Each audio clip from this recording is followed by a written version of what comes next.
स्वागत है। मैं हूं राहुल सिन्हा। वक्त है दिन भर की अहम खबरों का। बुलेटिन की शुरुआत इस वक्त की बड़ी खबर से। बीएसएससी पेपर लीक मामले से जुड़ी बड़ी खबर है। बीएसएससी की त्रिस्तरीय स्नातक परीक्षा आखिरकार रद्द कर दी गई है। बता दें कि 23 सितंबर को पहली पाली की परीक्षा हुई थी, लेकिन इसका पेपर लीक हो गया था। अब अगले 45 दिनों के अंदर पहली पाली की परीक्षा ली जाएगी। तो बड़ी खबर इस वक्त बीएसएससी से जुड़ी हुई। 23 दिसंबर को परीक्षा ली गई थी और उसी दिन पेपर लीक होने की बात सामने आई थी और आखिरकार अब उस दिन की पहली पाली की परीक्षा को रद्द कर दिया गया है। लगातार छात्र जो हैं वो प्रदर्शन कर रहे थे और मांग कर रहे थे। आज भी प्रदर्शन किया गया था और आखिरकार बीएसएससी की पहली पाली की परीक्षा जो 23 दिसंबर को ली गई थी उसे रद्द कर दिया गया है। बताया जा रहा है कि अगले 45 दिनों के अंदर रद्द की गई परीक्षा को दोबारा लिया जाएगा।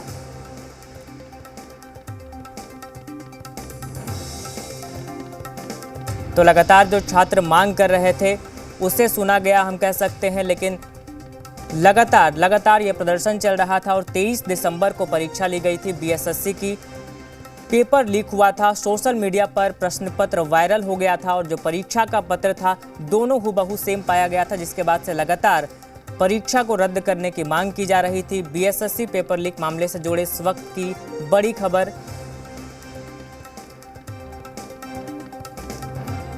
और इस खबर पर ज़्यादा जानकारी के साथ स्वप्निल सोनल जुड़ रहे हैं, रेजिडेंट एडिटर बिहार। देखिए, आखिरकार पेपर जो है जो लीक हुई थी उस परीक्षा को रद्द कर दिया गया है, लेकिन परीक्षा के दिन ही पेपर लीक होने की बात सामने आई थी और रद्द करने में कहीं ना कहीं ज़्यादा समय लग गया है। देखिए राहुल, दरअसल है क्या, पूरे मामले की जांच ईओयू यानी आर्थिक अपराध इकाई कर रही थी और आर्थिक अपराध इकाई की जांच करने का तरीका ये होता है कि वो इसमें कहीं प्रॉफिट में कौन कौन इन्वॉल्व है और कहाँ जो पैसों का खेल हुआ उसकी जांच करती है। तो जो मेन एक्यूज था उसको मोतिहारी से गिरफ्तार कर लिया गया था, उसकी गिरफ्तारी सुनिश्चित हो गई थी, लेकिन उसके बाद जो उसके साथ और लोग उस रैकेट में जुड़े हुए थे, ईओयू उसकी तलाश कर रही थी और तलाश करने के बाद अलग अलग जगहों पे जो प्रश्न पत्र होता है उसका मिलान किया जाता है। मूल प्रश्न पत्र से जो बाहर लीक हुआ है प्रश्न पत्र उसको मिलाया जाता है। दोनों को मिलाने की प्रक्रिया पूरी हुई। उसके बाद जो है आयोग ने ये फैसला लिया है और ये फैसला अभी से तकरीबन मान के चला जाए 15-20 मिनट पहले इसकी विधिवत जो चिट्ठी है वो आयोग की तरफ से जारी की गई है कि अब जो है प्रथम पाली की जो परीक्षा थी उसको रद्द कर दी गई है। और इसमें एक पैरामीटर होता है, वो पैरामीटर ये होता है कि जब कोई कॉम्पिटिटिव एग्जाम बिहार के अंदर अगर रद्द होते हैं उसको 45 डेज के अंदर वापस लेना पड़ता है। तो जो प्रथम पाली की परीक्षा थी उसको 45 दिन के अंदर दी जाएगी। और जहां तक रहा देरी का सवाल, तो सीधे तौर पर कहीं प्रशासन फूक कर चलने की कोशिश करता कि इतना बड़ा मामला है, लाखों की तादाद में लोग इससे जुड़े होते हैं, एक विद्यार्थी के पीछे पूरा परिवार होता है, लोग जो एक एग्जाम से एक परीक्षार्थी से जुड़े लोग होते हैं। तो ऐसी स्थिति में तमाम चीजों को इकट्ठा किया जाए और पूरा मामला जब कोर्ट के अंदर जाए, ईओयू में मामला रुकना नहीं था, मामला कोर्ट में जाना था, कोर्ट में प्रोड्यूस करना पड़ेगा।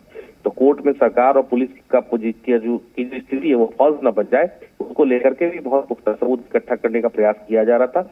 मेन एक्यूज जब मोतिहारी से गिरफ्तार होते हैं उसके बाद जो तमाम कड़ियां खुलती हैं तब जाके ईओयू ने जो अपनी रिपोर्ट दी है उसके आधार पर आयोग ने निर्णय लिया है और अब जो है परीक्षा प्रथम पाली की रद्द कर दी गई है। चलिए, बहुत बहुत शुक्रिया आपका इस खबर पर ज़्यादा जानकारी देने के लिए। तो बीएसएससी की परीक्षा जो पेपर लीक हुई थी उसे रद्द कर दिया गया है और 45 दिनों के अंदर रद्द की गई परीक्षा को दोबारा लेने की तैयारी की जा रही है।